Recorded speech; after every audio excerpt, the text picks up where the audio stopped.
Tommy. We're wrapping up the three-part interview I had with Mr. Jack Perry, talking about all those great concerts from the 70s, 80s, and we're a little bit of the 90s on this episode. In this episode, we're going to talk about the night David Bowie came to town.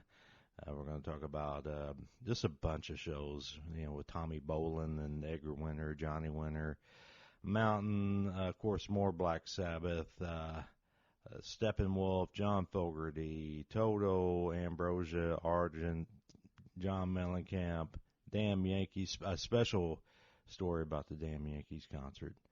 And I get to tell Jack my little supernatural story involving Ronnie James Dio that happened at my house one night. The only unexplainable event I've ever had in my life. And he gets a kick out of that. So sit back and enjoy, and here he comes now. All right, so we covered the Sabbath era of Jack's concert stories. What do we got next? Well, I guess I can't really talk about concerts that I saw without telling everybody that I got to see David Bowie. Oh, wow. At Evansville. He came to Evansville. He came to Evansville in 1975, I believe it was. It may have been a little later than that. It may have been even 77, maybe 78. It was during the Young Americans tour. Kind of the thin white Duke. The thin white Duke, the black suit with the thin black tie, and not a lot of makeup and all that. What I found to be so memorable about this concert was, first of all, you're seeing, of course, a legend. I mean, the guy's an icon of global nature. He was at the top of his game at that point, right? And really was really rolling at that point. And but when you got your ticket at the gate, you got a free one of those little green fluorescent glow stick necklaces. Oh, that you'd have to break to get the. That you break it and it turned green. And people, let me tell you, when he walked out on stage, the first words out of his mouth was, "Well, good evening, ladies and gentlemen, and necklaces," because there was like 10,000 people in there, and everybody had one of those green necklaces on, and it was really weird looking. It'd give the whole show a completely different kind of vibe. And he had the video thing going behind the stage, which in those days was kind of new, having video stuff running behind the stage. Yeah. But he had the video that shows the razor blade coming out the edge of the screen, and it slices the eyeball right across, and it runs down, which was kind of gross. But so it had was it a cartoon or what were we talking about? Yeah, it was like a cartoon animated kind of like looking thing. Okay. I'm sure it was like computer generated, At that time would have been real early stuff or whatever. Yeah, he was always progressive though. But and he still had at that time, I believe Mick Ronson was still playing guitar for him at that time too. Okay. So but that was one of the more memorable things that I ever saw at a concert was the green necklaces. Seen the Allman Brothers at Bosse Field. Bosse Field, huh? Yeah, and that was a show that took place on that we snuck in the side door on. We didn't have any tickets for, and the security at Bosse Field back in the 70s wasn't. It sounds like the whole decade was pretty lax. Pretty. Compared to today. It was more about trying to figure out where the party was at than was anything else. Gotcha. But saw the Allman Brothers at Bosse Field. This is after Dwayne died, I imagine. Okay. Dwayne was no longer with us when that show happened.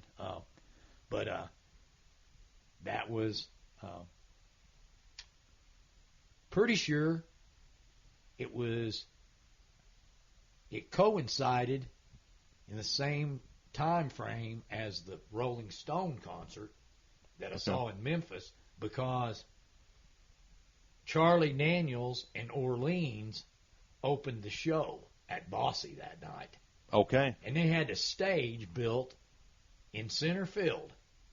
Just Okay. Giant stage. This is a baseball park we're talking baseball about. park, Bosse Field, and then it was a general admission thing, and but Charlie Daniels or Orleans played, Charlie Daniels played just like at the Stones concert, and then REO Speedwagon played with the redheaded guy doing the singing. Terry. And then the Allman Brothers come out and play. Wow, 4 acts. 4 acts. Wow. At Bosse Field, that's for sure. And great show. One of the more memorable shows I got to see down there because it was the Allman Brothers. I mean, another legendary band. Oh hell yeah. Legendary band. No mechanical crowd control issues. No. Everybody was calm. Yeah, everybody was calm. It rained a little bit.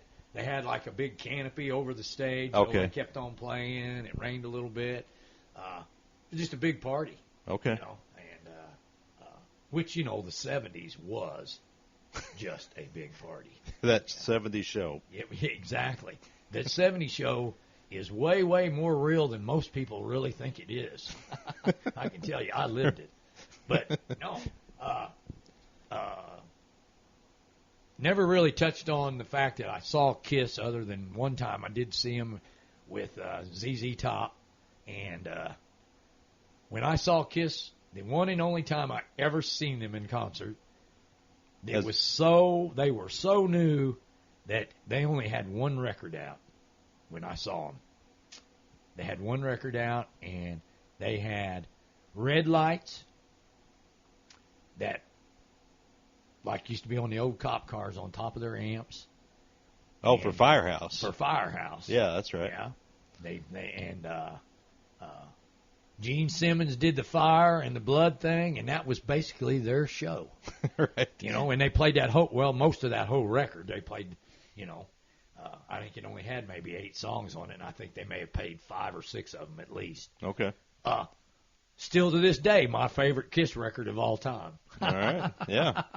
Yes, because the live show brings it to another level. I mean, I never got to see them with all of the, the theatrics, the theatrical crazy stuff with the stage risers and cherry pickers and all that. Never ever got exposed to that. I know a lot of people love it, Kiss Army and all that, but for me, Kiss started and stopped right there on album 1. Gotcha. Yeah. Just one of them things for me. It got in their most purest form. Yes. Possible. Absolutely. You'll never get that again. Yeah. Had the very great fortune of seeing T-Rex. Oh, wow. At Robert Stadium. They played. They opened a show for somebody there. Not sure who it was. But I do know that I saw Mark Bolin at Robert Stadium. Because he died in a car wreck. Yeah, he died, yeah. Like 77? Yeah, way early. Yeah. Right after they put out that record with Bang a Gong and all that on it. Electric Warriors. Yeah. Great record. Yeah, front to back, that's a fantastic. Yeah. But that's another thing, man. You got to catch these guys when you can. Because you never know. You never know. You never know. Now, was there anybody else like that passed away? Like you mentioned Randy Rhoads, you mentioned T-Rex. Anybody else like, wow, I'm lucky? Because mine was Chris Cornell of Soundgarden. I saw him the week before he committed suicide in Indianapolis. Never got to see him. Yeah. Man, have you seen that statue of him out there in Seattle? No. Man, it's creepy feeling. I mean, it just gives me the woolies when I see it. I mean, it looks just like him. It's crazy, man. Yeah. It's black. Solid black. Man, it's cool. I have to. Yeah. That must have happened recently. Yeah. Then, huh? Yeah, it's cool. Okay. Well, yeah. My guy like that had to be Tommy Bolin. Tommy Bolin, okay. And that was the James Gang concert? With the James Gang, yeah. Okay. Yeah. Man, one of the best concerts I ever saw. And, everybody was going, oh, it's the James Gang, but Joe Walsh ain't going to be there, And, everybody was like, who in the hell is this guy anyway? Well, he come out there and showed everybody who he was. Yeah. Let me tell you, he was quite the showman. Yeah, he had like a red velvet top hat. Yeah, red velvet tuxedo, bell bottoms, red platform shoes, and a red top hat. And he had, I don't know what he called it. There's a name for it, but he had this little box thing that he had his guitar playing through. And I want to tell you, it was pretty unique. It wasn't one of the with the pipe like thing. Sweet Emotion or Peter Frampton. It wasn't one of them. Yeah. It was more of a, I don't know what it was, but it was some sort of a synthesizer type thing that he had hooked to his guitar. But man, he wailed on the guitar. He burned through all them old James Gang songs, and they only played like, I think he only played 5 of the original James Gang tunes. They played Walk Away.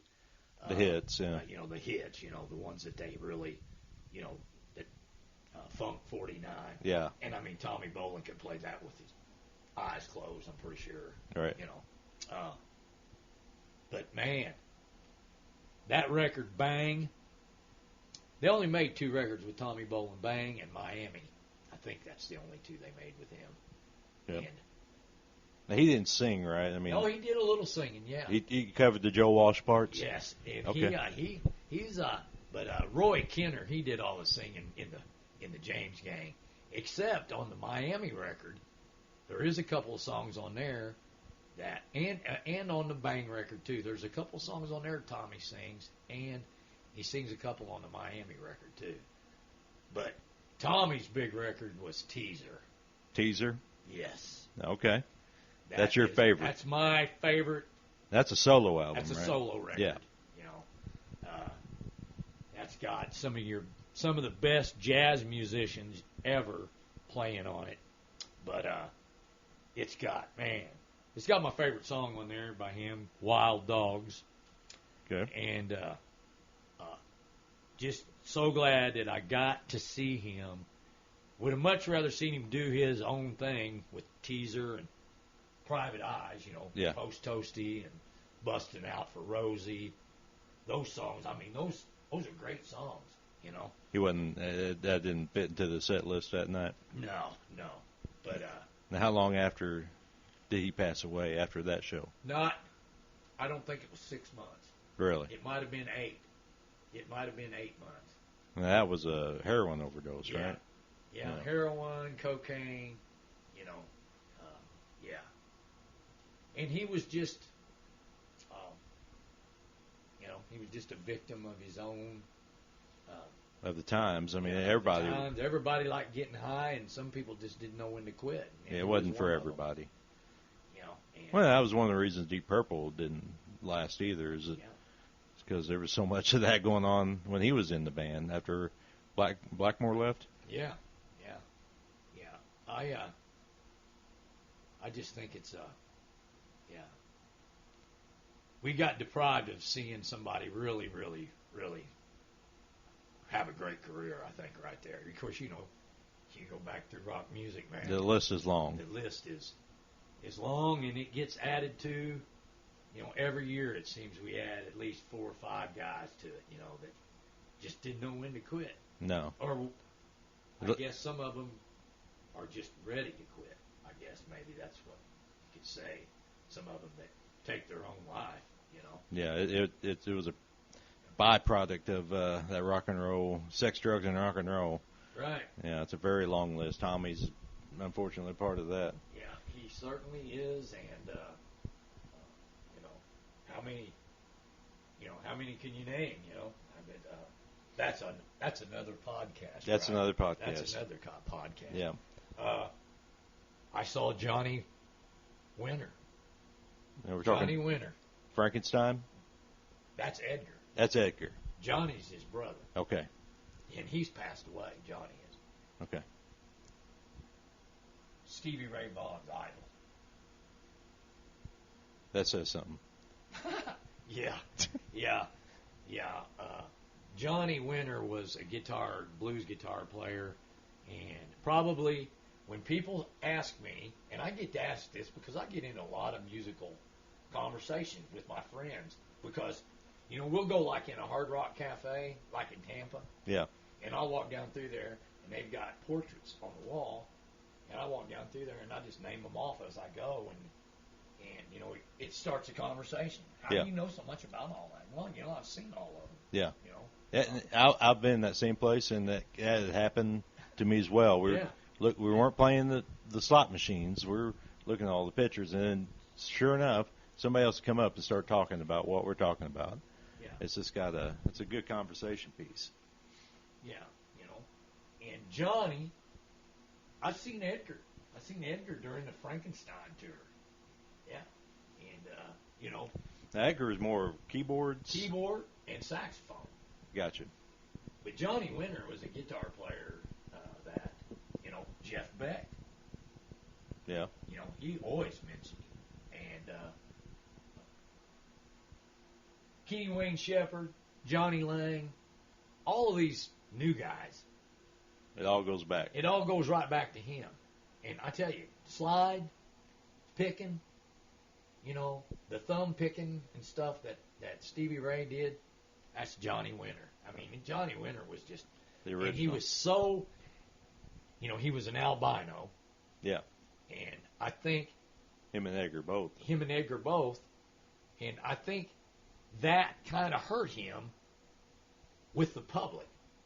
You know what I mean? I mean, not your hardcore blues guys that are in love with the blues, you know, and they're going to buy anything he put out. It's not about looks. But it's not about looks. But a lot of people... Commercial success is based on looks. Exactly. You know, and he would probably fare way better now than he would have than he did back then. Not that he never let that bother him, but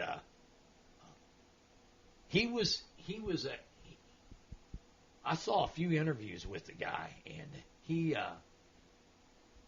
was an introverted guy to be so talented on the guitar. But oh man, you know, and he never had very good health, you know. So that was probably something that didn't help him either. Now, who'd you see? Do you remember who you saw him with? I don't. All right. I don't remember who it was. And that's excusable. And I don't remember who it was. But he was the headliner for sure. Right? And you know, I was looking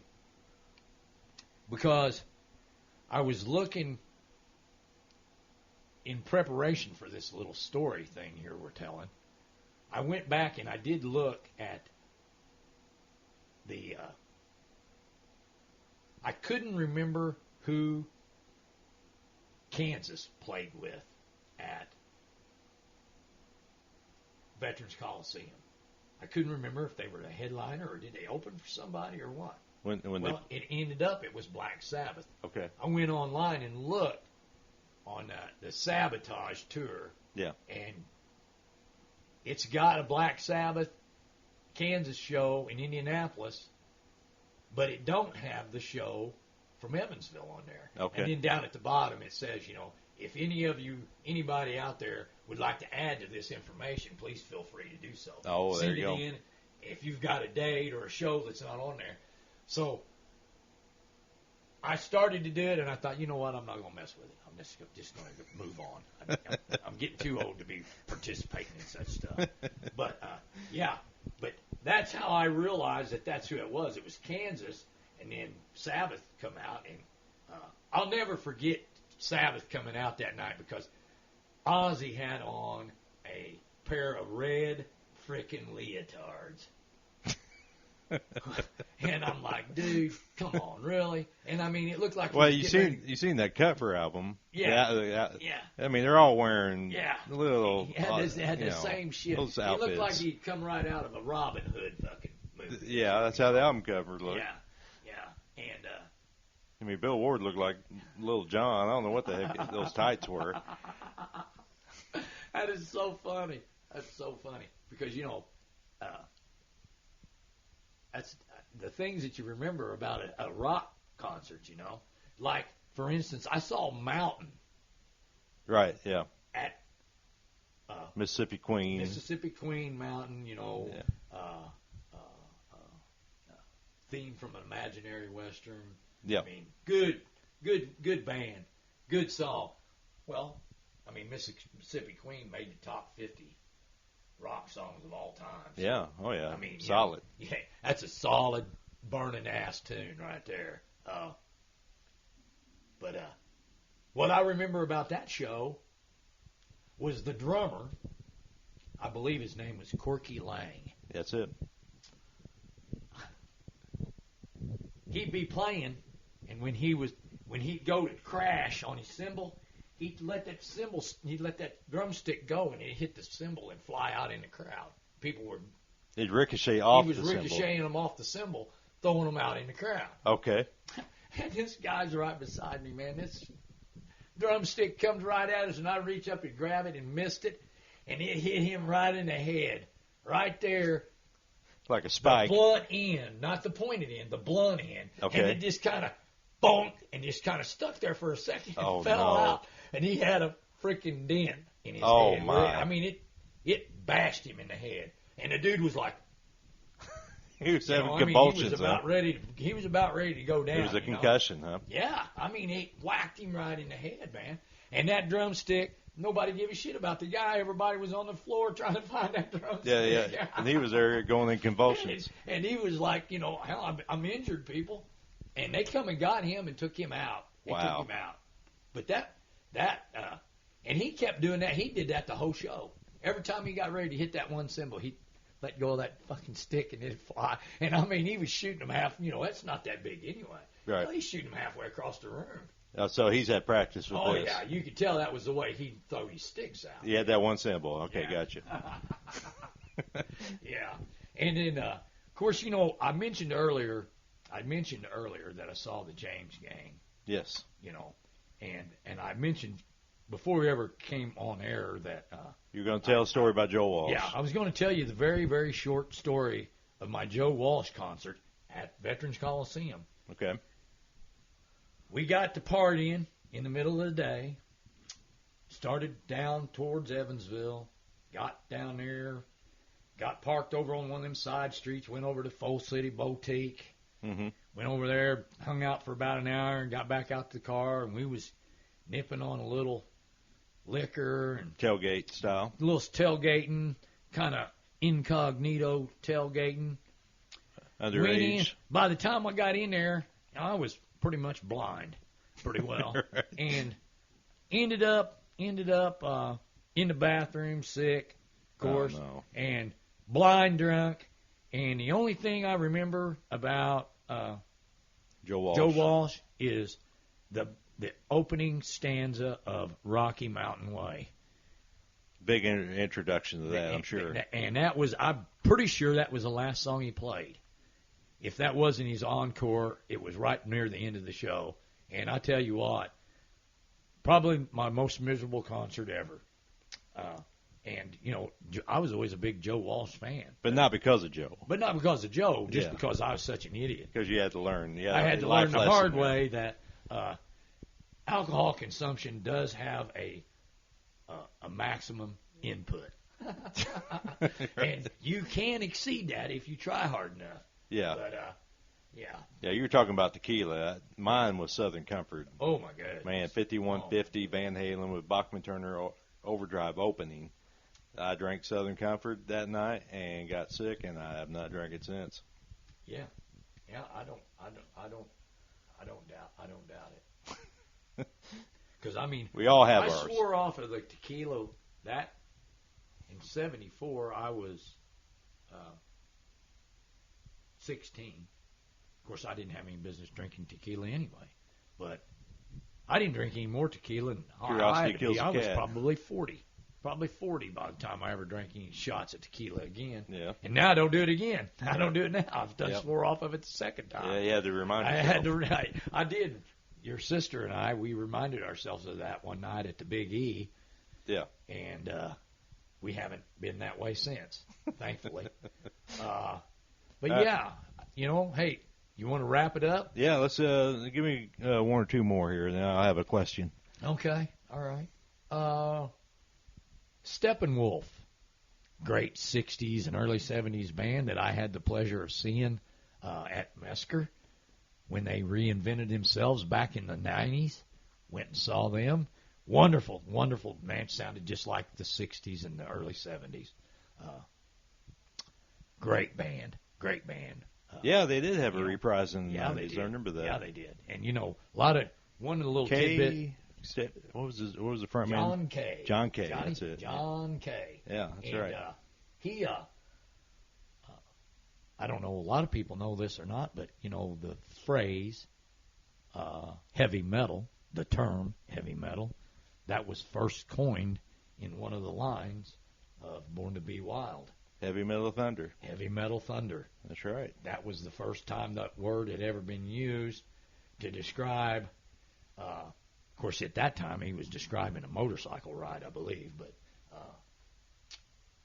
it went on to be a genre of music. It went on to have a whole lot more meaning than what it did when he wrote that phrase. Tagged the entire genre of music. Yes, he sure did. And but yeah,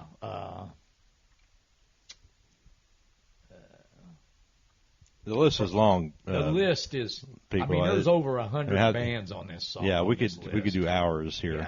Yeah, and give me a memorable one. One more. Okay. One that really made an impact on you. Yeah, okay, we got country, we got rock, we got. I'm gonna go with. You're gonna believe this, but it was a Toyota concert. Now, you worked at Toyota. I worked at Toyota, and they put on shows as an employee party type thing. Right, exactly. We had yearly parties, company parties, which had brought in the likes of, Big and Rich, Train, Hootie and the Kelly Pickler, Hootie, Jody Messina. Even comedians, right? Yeah, comedians. Sinbad. Just a lot of. But the very first one was. That's the one I almost said. John Fogerty, who is, Creedence Clearwater Revival. And that was, back at the very beginning of the podcast, I mentioned that I had brothers that were musicians. My oldest brother, Jody, who recently passed 2 years ago, he was a musician, and his band, their specialty was Creedence Clearwater Revival cover songs. And I grew up listening to them. They were always my favorite as a child. And when I got to see him when I finally got to see John Fogerty at the age of 40 years old, it was like a dream come true. Probably not the best concert musically I'd ever heard, but certainly one that made an impact on me because I was... What it meant to your family. Yeah, we've all played music. We've all played songs. We've all sang songs by Creedence Clearwater Revival. You ain't lived if you ain't sang a Creedence song. Not even in your cover band, you covered Creedence, right? Yeah, even in the cover band that I was in, we covered Creedence. As a matter of fact, the first song I ever sang on a microphone was "Have You Ever Seen the Rain?" Creedence Clearwater Revival. Big hit. And that was a big hit for them. But yeah. But oh man, the list goes on. John Mellencamp. Got to see him through my affiliation with Toyota. I saw Argent on there. Hold your head high. Hold your head up. Hold your head up. Yeah, Argent. Ambrosia. Ambrosia. Saw them. Yeah, they were big in our Yacht Rock Bracket Challenge here a few episodes ago. That's a Yacht Rock right there. Right up there with Toto, man. Yeah. Oh, Todd hates Toto. I never was a big Toto fan, but I tell you what, man, you're talking about some good harmony. Yeah. They knew how to do it. If they were good at anything, it was harmony. Damn Yankees.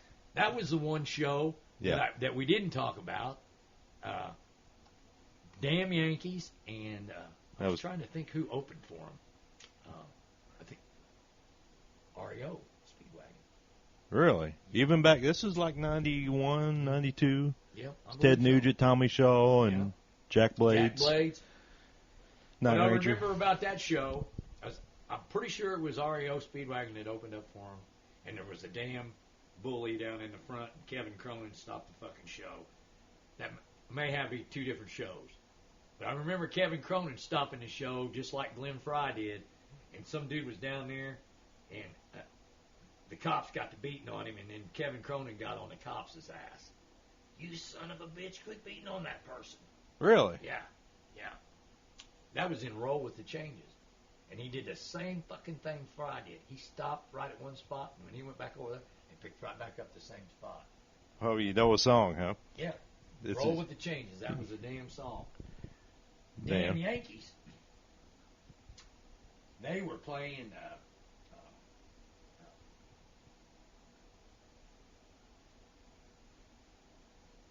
Yeah.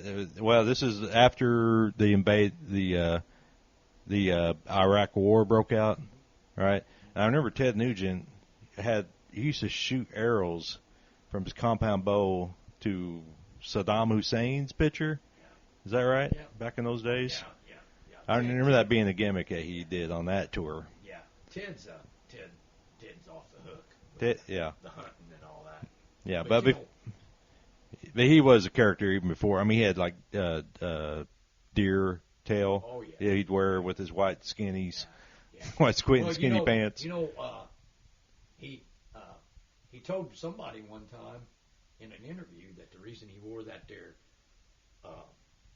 tail on the back of his pants because he always wore those white spandex tights, and he had to have that to keep from showing his crack and all that. It was that tight. That tight. Yeah, I got you. Yeah.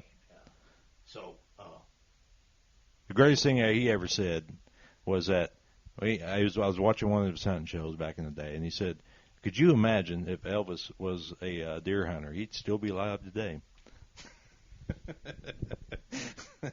I was like, you know what? You're probably right. Yeah, you're probably because right. Ted was not into drugs and all that. He was into women. Yeah. He couldn't control himself. Said that. He said, sex was always my drug. Yeah, he could not control himself. Yeah, he was just out of control. Not one you want to be married to, that's for sure. No.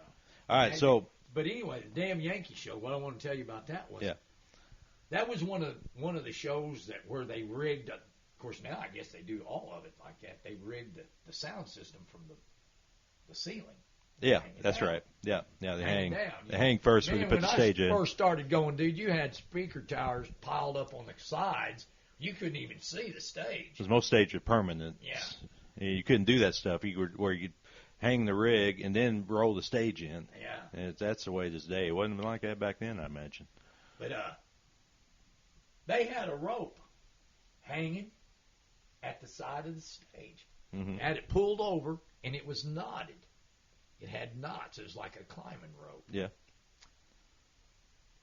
And they had it pulled back over to the stage, and they had it on one of the light rigs on one of the columns. They had it tied off.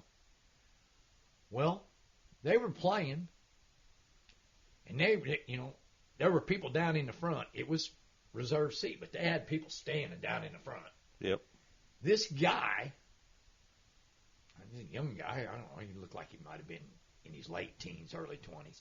He jumps on stage, runs across the stage, and grabs this rope. This is not a stagehand. No. This is a fan. This is a fan. In the crowd, okay. This is a crowd. This guy skimmies up this rope. In a matter of just 10 seconds, he's standing in the rafters right. of Roberts Stadium. Okay. And Ted stops playing, and he's looking at this guy. And I'm sitting all the way in the back of Roberts, up not in the nosebleeds, but pretty close in the back. This is how far away this is. Okay. This guy proceeds to take off running down the main girder. There's like two main girders in the ceiling at Roberts, one on one side, one on the other side, and in the middle's all open. Okay. He runs down this damn girder, which is, 12 inches wide, maybe? Maybe. And Ted is going to go get him. And he's halfway up this rope when the stagehands come out and put a stop to that. Ted comes back down. He was going to chase him. And this kid runs the whole damn length of the stadium and gets down there to the corner where one of the sidebars comes up, runs down it, and jumps into one of the suites. Okay, yeah. Jumps off skybox in the skybox area. Yeah. Jumps off in there, and by the time he got there, the cops was there waiting on him when he got Son there. of a gun. You know how And dangerous. I mean, if he'd have fell, it'd have killed him. Because, Yeah. I mean, it was right straight to the floor. Yeah, you're basically in the ceiling. I mean, you know, and of course Ted, you know, he had to make light of the situation. Can't even remember what he said, but he said, that took some cojones right there. Now. Yeah, basically. I mean, you know, I'm like, how high do you have to be to do something that stupid, you know? Yeah. Well, you caught up in the moment, and someone dares you to do something. Yeah. And you're probably on something a little bit to make you brave. Yeah. And, you know, I don't know. That's, you know, that's just some. But that's the only stuff you see of the show. That's why you go to the show. You know, Yeah. some people go to see the race, to see the accident. Yeah. And that only happens there. Yeah. Okay, so my question to close out this podcast. Okay. Now, we've gone through a lot of shows. If you could go back in time and see one show again, of all these shows, which one would you pick? For whatever reason. You could pick one of these shows and go back. And I'm just talking the show, and then when the show's over, you're back to modern day. Oh, yeah. Just go back and pick one show. Yeah. Now, you get to be with the people you were with then, if that's got something to do with your choice. Or it could be because you know what's going to happen that night. And you just want to see it again. Just to make sure your memory is clear.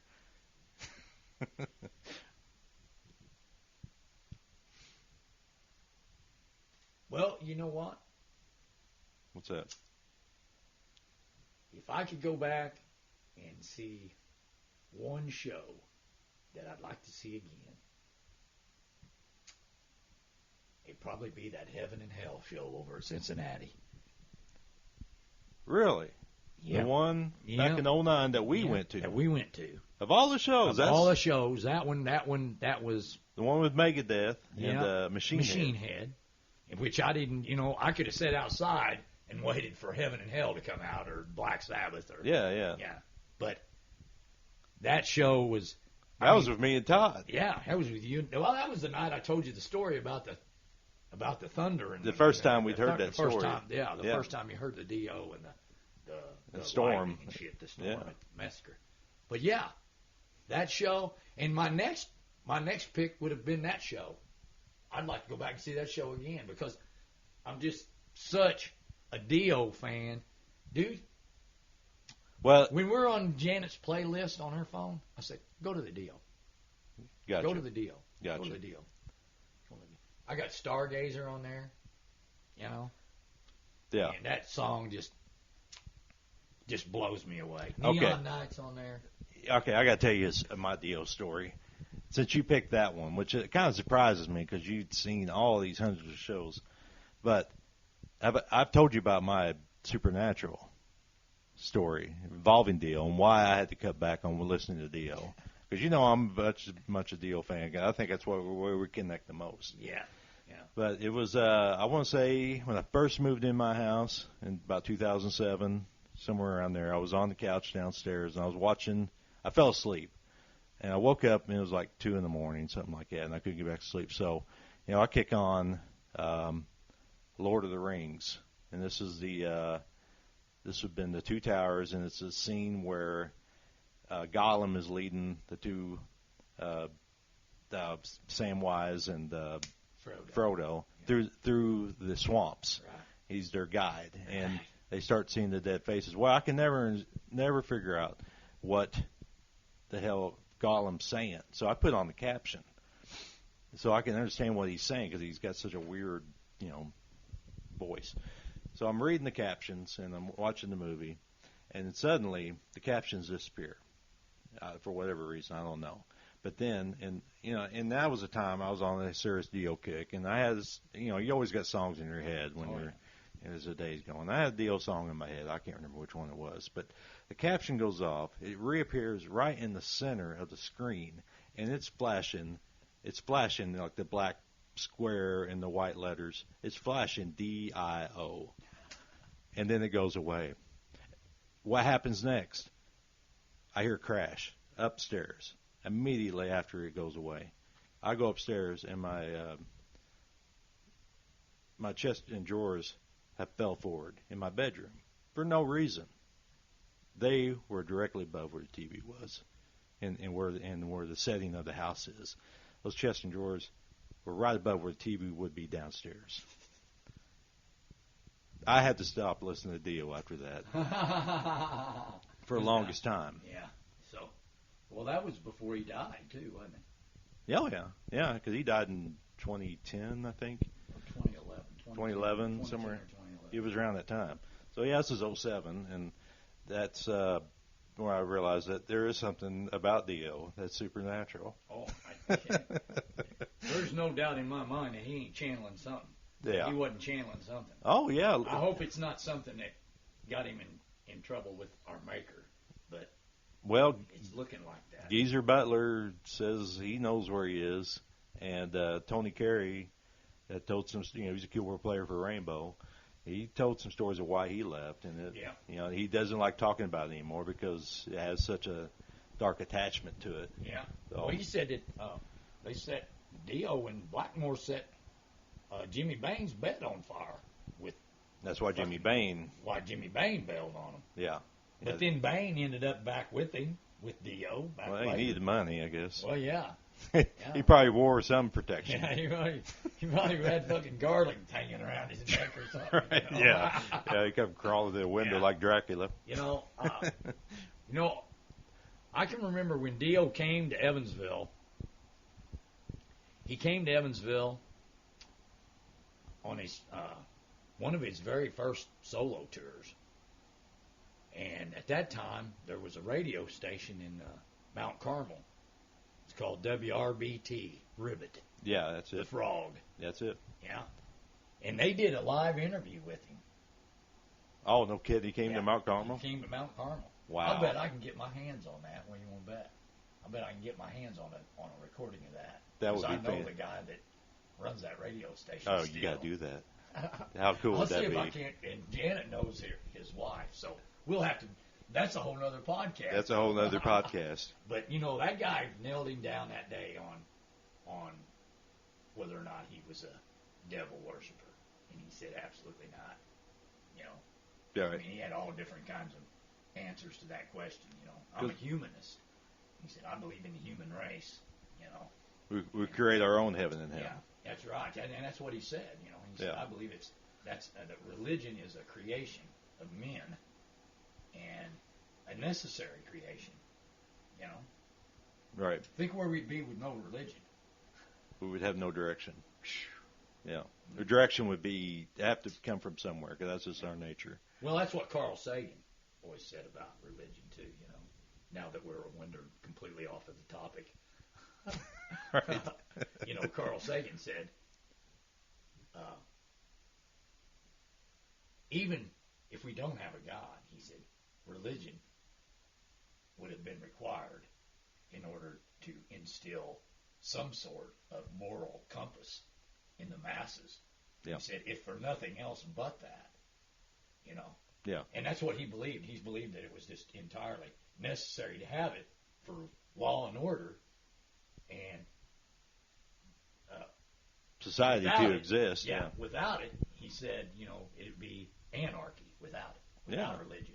He said, never been a big religion guy, but without it, we'd really be in trouble. We wouldn't exist, probably. Well, no, I don't think we would have made it as far. I think all humans I don't think we would have made it as far as we have without Jesus Christ. That's for sure. I think our 2,000 years would have done run out by now. Well, the Western civilization was built upon him. Right. It really was. Right. Yeah. And that's the reason why. Whether you want to believe that or not, that's true. Yeah, it's exactly. Well, yeah. I mean, and there's plenty of people out there that would argue with you that to the end of the earth, but it's a fact. I mean, the West is built on Christianity. Yeah. And it's, it expanded the West. It expanded that part of the world. Yes, it did. Yeah. People left for the New World because of Christian persecution. They wanted the freedom to believe. Yeah. They wanted the freedom to, just believe. will not be persecuted for what they believe. Right. That's for another podcast. Anyway, we're going to wrap this up. That's kind of out of your reference point, isn't it, Yeah. wheelhouse? Yeah.